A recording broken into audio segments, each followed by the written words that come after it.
Hello guys, in this video I'm gonna show you how to add a new network adapter on your Ubuntu server on VirtualBox. Okay, so you have to go to the settings. Next you have to go to the network, and as you can see you have your first adapter here. You can swap it to bridge adapter, internal network, or many other options. But we came here to add a new one, so you can go to the adapter 2, enable network adapter, and here click which one you want. For me it will be bridge adapter.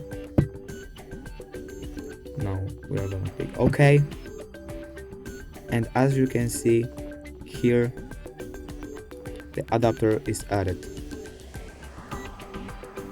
Thank you guys for watching. Bye.